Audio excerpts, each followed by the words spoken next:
गर्मा गर्म गोभी के पराठे के साथ रायता बहुत अच्छी लगती है और साथ में अगर एक छोटा सा मीठा भी मिल जाए तो मील एकदम कंप्लीट लगता है। आज मैं आप सबके लिए लेके आ गई हूँ बहुत ही सिंपल गोभी के पराठे बनाने के तरीके। 2 तरीका शेयर करूँगी स्टफिंग भरने का जो बहुत ही आसान है। हेलो फ्रेंड्स, नमस्ते, नमस्कार, खुरुम जरी, welcome to spoon and basket. तो चलिए स्टार्ट करते हैं वीडियो को। तो सबसे पहले हम रेडी करेंगे आटा। उसके लिए मैंने यहाँ पे 2 कप आटा लिया है। इसमें मैं डाल रही हूँ 2 बड़ा चम्मच तेल और साथ में मैं ऐड कर दूँगी थोड़ा सा अजवाइन। मैं हमेशा ही बोलती हूँ मेरे हर वीडियो में अजवाइन डाइजेशन में भी हेल्प करता है, फ्लेवर भी एनहांस करता है, तो आप ज़रूर से ऐड करें जब भी आप पराठा बनाएं। थोड़ा थोड़ा पानी ऐड करके अपने इसका एक नरम आटा गूंद लूँगी इस तरीके से। स्टफ़ वाला पराठा बनाने के लिए आटा थोड़ा सा नरम ही गूंदना चाहिए, इससे हमको आसानी होती है स्टफिंग भरने में भी और पराठा भी बहुत अच्छी बनती है। तो चलिए अब हम रेडी कर लेते हैं स्टफिंग को। यहाँ पे मैंने 350 ग्राम गोभी ली है और इसको मैंने बहुत अच्छे तरीके से साफ़ कर लिया है। अब हम इसको ग्रेट कर लेंगे और मैंने ये छोटा वाला ब्लेड यूज़ करी है इसको ग्रेट करने के लिए।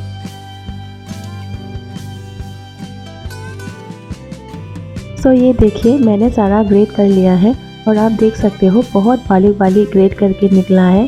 कुछ ऐसा दिखना चाहिए, इससे पराठा हमारा बहुत अच्छी बनेगी। चलिए अब स्टफिंग को रेडी कर लेते हैं। उसके लिए एक मसाला पाउडर बनाऊंगी सबसे पहले।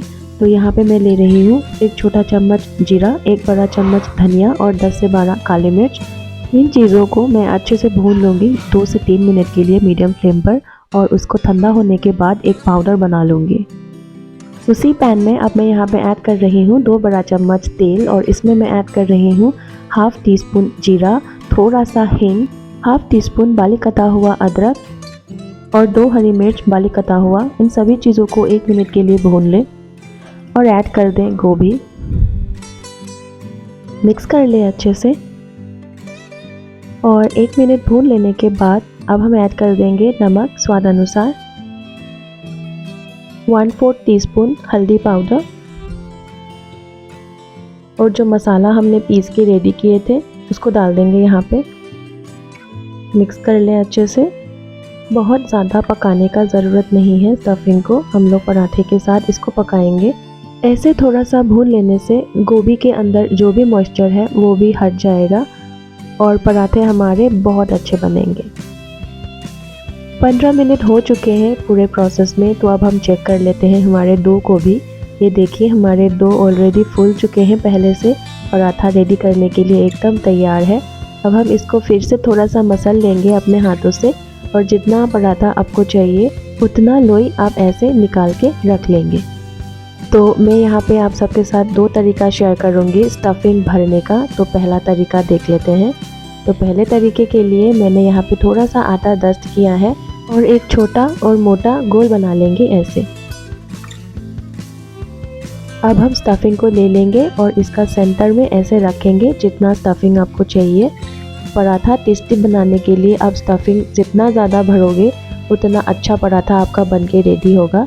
तो ये देखिए मैंने 3 बड़ा चम्मच भरा है इसमें और आप कोने से ऐसे ऐसे फोल्ड करके जैसे आप मोमो बनाते हो ठीक उसी तरीके से ऐसे बंद कर लेंगे और जितना एक्सेस पार्ट है उसको आप ऐसे हटा लेंगे। ये देखिए और हाथों से अपना ऐसे प्रेस कर लेंगे, इससे बहुत अच्छा एक बंद भी हो जाएगा और आप बेलने के लिए एकदम रेडी है हमारा ये पराठा। फिर से थोड़ा सा दबाएंगे, थोड़ा सा आटा डस्ट कर लेंगे और जैसे आप नॉर्मल पराठा बेलते हो वैसे ही इसको भी हल्के हाथों से ऐसे बेल लेंगे। स्टफ वाला पराठा थोड़ा सा मोटा ही बेला जाता है, तो ये देखिए मैंने भी थोड़ा सा मोटा ही रखा है।